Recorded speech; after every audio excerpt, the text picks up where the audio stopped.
Salut tout le monde, c'est Antoine, bienvenue dans cette nouvelle vidéo. Aujourd'hui on se retrouve avec mon ami Inesto. Salut tout le monde. Enfin je suis là, enfin merci, ça faisait longtemps. Et on se retrouve donc enfin après tout ce temps pour la présentation de son deck bête cristalline.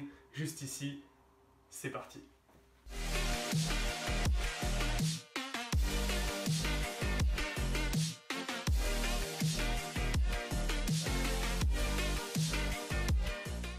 Les amis, c'est parti, c'est Inesto qui est aux manettes et donc il va nous présenter son magnifique deck. Vous allez voir, elle est vraiment superbe. Je te laisse présenter. Merci. Replongeons à la Duel Academy avec le deck de Jesse Anderson. Commençons tout d'abord avec deux petits dragons arc-en-ciel, carte on va dire majeure du deck. Donc la carte qui permet de gagner avec ces jolis 4000 points d'attaque. Ensuite, 3 Pégases de Saphir, donc la première des 7 bêtes cristallines, indispensable. Elle va nous permettre de placer une bête cristalline dans la zone magie piège à chaque fois qu'elle sera invoquée. Donc il est inévitable d'en jouer 3. Pareil, nous avons 3 escarboucles de rubis, donc carte super intéressante quand elle sera réinvoquée depuis la zone magie piège. Là, elle va nous permettre de réinvoquer les autres bêtes cristallines que nous aurons en zone magie piège. Puis, pour les autres bêtes, ce sera juste 2 fois. Sinon, ça encombre trop le deck. Donc, 2 tigres. Là, les effets sont beaucoup moins intéressants que les 2 premières bêtes cristallines qu'on a vues. 2 chats. Ça, c'est vraiment des cartes qu'on va jouer pour pouvoir avoir les 7 bêtes dans le deck. Pour pouvoir sortir le dragon arc-en-ciel. 2 tortues. Ok, mais de base, du coup, elles sont pas indispensables. Celles qu'on veut sortir, c'est celles qui sont x3, c'est ça? C'est ça. Voilà, 2 mammouths. 2 aigles, et puis même c'est des cartes qu'on va pouvoir aller aller chercher ou placer en zone MP très facilement avec les magies qu'on va voir.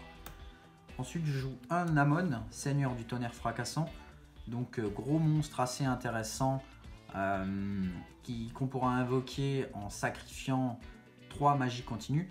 Donc les bêtes cristallines deviennent des magies continues lorsqu'elles sont placées donc, dans la zone magie piège, soit par effet de carte, soit après avoir été détruite depuis le terrain. Donc on en a très souvent 3, super facile à invoquer un Amon. Il s'y prête très bien. Voilà, 4000 d'attaque, plus encore il peut donner 1000 points de dommage s'il détruit un monstre.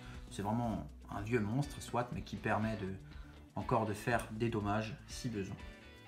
Je joue 2 illusionnistes d'effet, carte intéressante en fonction du jeu de l'adversaire, pour pouvoir stopper les effets de l'adversaire, chose que nos bêtes cristallines ne peuvent pas vraiment faire. Ensuite, nous allons passer aux magies. Donc là, inévitablement, la carte qu'on a découverte dans Dueliste Légendaire 2, le lien cristallin.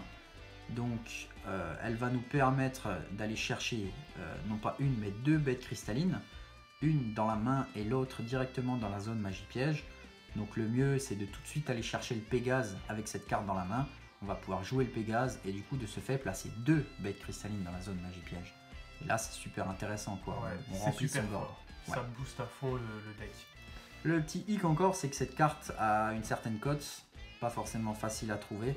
Donc voilà, si on veut la jouer, il faut juste prévoir un petit peu. Combien à peu près? Alors c'est une trentaine d'euros par carte. Ok, donc un petit playset à 90 euros. C'est ça. Ensuite, nous avons les 3 ponts arc-en-ciel. Donc pont arc-en-ciel, c'est génial, pareil, ça vient de LED2. Ça va aller permettre de tuto une magie piège cristal quelconque depuis le deck. Donc ça c'est génial, généralement ce qu'on fait, c'est qu'on cherche le lien si on l'a pas. Donc ça donne en fait non pas 3 liens, mais presque 6 liens dans le deck, quoi. Donc il y a peu de chances de ne pas l'avoir au premier tour. Ça c'est déjà excellent. Ensuite, moteur de pioche du deck, c'est Grande Valeur. Grande Valeur va nous permettre de piocher 2 cartes suite à ce que l'adversaire nous détruise une bête cristalline dans la zone magie piège, à condition d'en avoir au moins 2. Il y en a très souvent 2 ou plus. Donc à chaque fois, on va pouvoir piocher 2 et cette carte n'est pas limitée à une fois par tour, c'est génial. À ça, on ajoute une promesse du cristal. Donc ça va permettre d'invoquer une bête cristalline depuis la zone MP, tout simplement. Si on a l'escarboucle, ça va permettre de ramener toutes les autres bêtes cristallines qu'on a aussi. Voilà, c'est pour ça qu'elle est jouée qu'une fois. Bon, ça peut être bien, c'est pas forcément indispensable comme les 3 cartes qu'on a vues avant. La balise, donc là, va nous permettre d'invoquer une bête cristalline directement depuis le deck, à condition d'en avoir 2 en zone magie piège. Ça marche. Et donc une fois aussi. Une fois aussi, voilà, pareil, carte intéressante, mais pas non plus inévitable, enfin pas non plus indispensable à mon goût. Ok. Une abondance du cristal, donc carte assez difficile à sortir, puisque là il faut avoir 4 bêtes cristallines dans la zone magie piège, chose un peu moins facile, 1, 2, 3 ça va, 4 ça devient dur, ça remplit énormément le terrain quoi. Par contre, quand on va pouvoir jouer cette carte, ça va permettre de détruire tout le terrain entièrement, le nôtre plus celui de l'adversaire, et de réinvoquer autant de bêtes cristallines depuis le cimetière que de cartes qu'on a détruites à l'adversaire. Donc là, c'est super intéressant. C'est pour ça qu'elle y est aussi qu'une fois, puisque c'est pas tout le temps qu'on arrive à faire ça. Mais avec ça, on peut jouer contre Cristal, qui lui va nous permettre de détruire tout notre board de magie piège pour replacer autant de bêtes cristallines que possible dans la zone magie piège. Donc, vu que cette carte est déjà présente, ça permet d'en rajouter 4. Et à la suite, on peut donc jouer l'abondance. Ok, super. Ensuite, 2 magies du cristal ultime. Ça, c'est aussi du coup un des nouveaux pièges qui vient de LED2. Ça, c'est super intéressant. En fait, lorsque notre adversaire va nous attaquer, ça va nous permettre de directement sortir les 7 bêtes cristallines depuis le deck ou la main et les envoyer au cimetière. Et on va pouvoir directement invoquer un monstre fusion que je vais vous présenter après. Donc ensuite, une petite force de miroir, toujours intéressant de se protéger de son adversaire. Un petit tourbillon jumeau, donc même idée, hein, on va essayer de se défendre de son adversaire, donc en pouvant détruire jusqu'à 2 magie pièges. Notamment contre mine mystique. Ah Deck Exodia par exemple. Et ensuite, nous avons 2 qui tout double, cartes intéressantes pour un monstre X6 que je vais vous présenter après. Ok, donc là tu as rajouté un peu on va dire du renfort. Ouais. Pour on va dire booster les bêtes cristallines.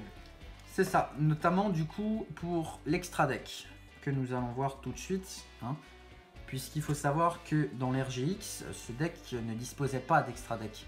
Hein. Ouais.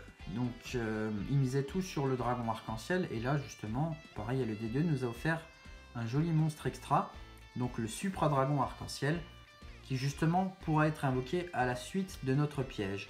Du coup, piège que je joue que 2 fois, puisque on n'arrive pas forcément à le sortir tout le temps.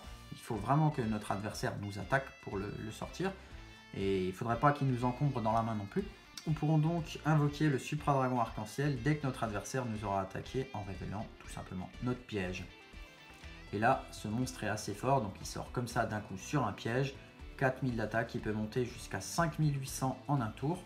Hein. Il suffit de bannir une bête cristalline depuis son cimetière. Là, je pensais au plus fort, donc au Pégase, et c'est 1800 points d'attaque. Et il a un autre effet, assez difficile à sortir quand même, qui va nous permettre de débarrasser tout le board entièrement. Ok, donc ça c'est fort quoi. Ouais, c'est fort. Il a même 2 autres façons d'être invoqué, tout simplement en le posant sur le dragon arc-en-ciel, en le sacrifiant directement le dragon arc-en-ciel, ou sinon en faisant fusionner 7 bêtes cristallines. Mais ça, je ne vous cache pas que c'est quand même plus compliqué. C'est plus facile de sortir avec le piège ou directement sur le dragon arc-en-ciel. À la suite de ça, nous avons numéro 39, Utopie double. Donc là, nouveau monstre X6 découvert dans Duel Power, qui est super intéressant dans les decks, notamment dans les decks rétro. Vous allez jouer beaucoup de monstres de niveau 4. Donc en fait, ce monstre, vous le posez justement tout simplement sur 2 monstres de niveau 4. Et là, vous allez pouvoir utiliser son effet. Ça va consister à retirer un matériel pour aller tutoriser la magie que je vous ai présentée avant, qui tout double. Et à la suite de ça, vous pourrez poser votre numéro 39 Utopie sur votre Utopie double et il aura son attaque doublée. Donc de 2500, il passera à 5000. Et grâce à qui tout double, on peut annuler son attaque et son attaque passe à 10 000. Il peut faire une deuxième attaque à la suite. Donc là, on peut faire un bel OTK sur un monstre qui a 2000 ou moins. Très intéressant, je recommande dans des decks Harpie aussi, des vieux decks rétro, vous avez du niveau 4. C'est bête de s'en priver. Ouais. Un petit dragon X6 de la rébellion des ténèbres. Pareil, 2 monstres de niveau 4. Son attaque peut être augmenté très facilement en fonction de l'attaque du monstre adversaire. 2 petits links, pas forcément indispensables, hein, je joue pas vraiment de link dans ce deck, c'est vraiment pour les avoir, Licorne et Phoenix, donc des effets intéressants, péter des magies pièges, renvoyer une carte dans le deck. Ok, ouais, pour s'adapter à des situations un peu particulières. Ouais, mais qu'on après... a habituellement plus dans la méta, quoi. C'est ça. Après, dans l'idée, on n'a pas vraiment besoin d'ouvrir des zones extra. Généralement, on joue que une carte extra, ça suffit amplement dans ce deck. Donc voilà pour le deck principal. Du coup, maintenant, j'ai quelques cartes que je pourrais mettre en side, que je peux vous présenter. Cependant, là, c'est pas encore vraiment au point, mon side. Hein.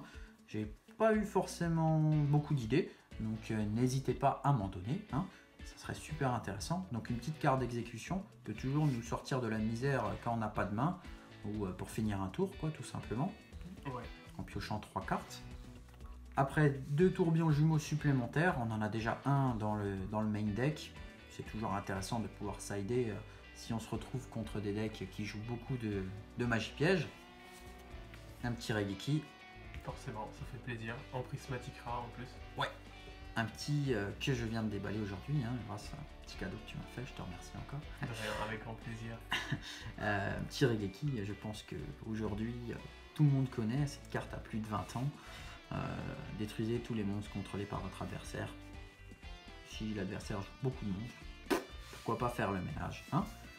Et pour finir, une petite appelée par la tombe, pareil. Intéressant, si votre adversaire joue beaucoup avec le cimetière, ça peut permettre de sauver. Donc voilà, un petit side deck de 5 cartes. N'hésitez pas à dire ce que vous aurez mis, hein, ça me fait toujours plaisir de savoir. Ou même dans le main deck, hein, savoir ce que vous aurez joué à ma place, hein, et pourquoi vous l'auriez fait de cette façon-là. Moi, fut un temps, je jouais d'autres cartes, j'avais mis Libération du Cristal, l'Arbre Cristallin, mais c'est des cartes que j'ai trouvées au bout d'un moment qu'elles ralentissaient quand même beaucoup le jeu. Les nouvelles cartes en fait issues de LED2 faisaient beaucoup plus le travail, quoi, hein. Ouais, surtout le lien cristallin. Ouais, le pont, le lien, c'est vrai que quand elles sont arrivées, on pouvait se débarrasser des plus anciennes. Et comme il est là, je l'aime pas mal, je trouve que ça tourne assez bien. Ok, bah écoutez, n'hésitez pas à vous refaire cette decklist sur les logiciels justement de simulation Yu-Gi-Oh! Et dites-nous ce que vous en pensez. Avant de finir, j'avais quelques petites questions. Du coup, ton deck, tu l'utilises uniquement dans des duels méta, fun, pardon, ou est-ce que tu l'as déjà testé contre des decks un peu plus forts? Comment voilà, ton deck se débrouille dans le format fun et dans le format compétitif?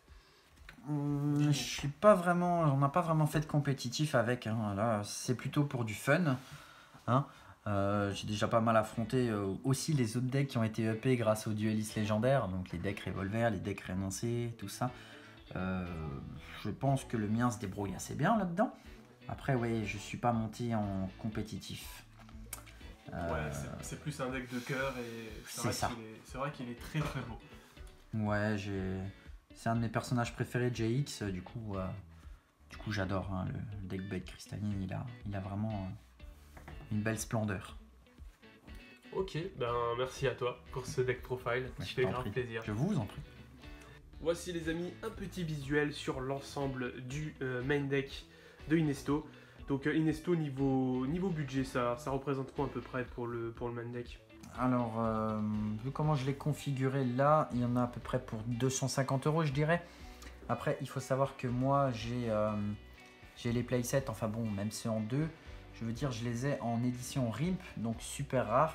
Elles sont relativement compliquées à trouver en bon état de nos jours. Il n'y en a pas beaucoup sur le marché, donc les prix sont corrects, mais c'est quand même tout de suite de l'ordre de 10 à 15 € par carte, donc ça peut vite coter. Après, elles existent en commune si les gens veulent le faire un peu plus low cost. On peut aussi se passer des nouvelles. Bon, c'est dommage, elles sont très fortes. Mais si on veut vraiment limiter le budget, c'est vrai que déjà ces 3 cartes-là pèsent en effet 90 € du deck. C'est quand même cher. Ok. tout cas, vraiment, on voit que niveau rareté, t'es pas allé de main morte. T'as vraiment mis des très très belles raretés, des belles cartes. Donc, Ouais, je suis content. Forcément, le prix n'est pas pour rien, quoi. C'est ça. J'aimerais encore retrouver les 3 grandes valeurs en ultra. Hein, elles existent aussi en ultimate. Pourquoi pas. Le petit illusionniste d'effet aussi en foil plus tard. En attendant, je peux au moins déjà jouer. Hein. C'est déjà pas mal. Eh bien, j'espère que mon deck profile vous aura plu, que ça pourra inspirer certains d'entre vous, donner des souvenirs à certains hein, de toute cette RGX. Donc, n'hésitez pas à donner des suggestions dans les commentaires ou tout simplement donner votre avis. Hein, ça, on adorerait. Voilà, on arrive à la fin de la vidéo. Si elle vous a plu, n'hésitez pas à mettre un like, à vous abonner si ce n'est pas déjà fait. Et en attendant, on vous dit à la prochaine pour une nouvelle vidéo. Ciao tout le monde.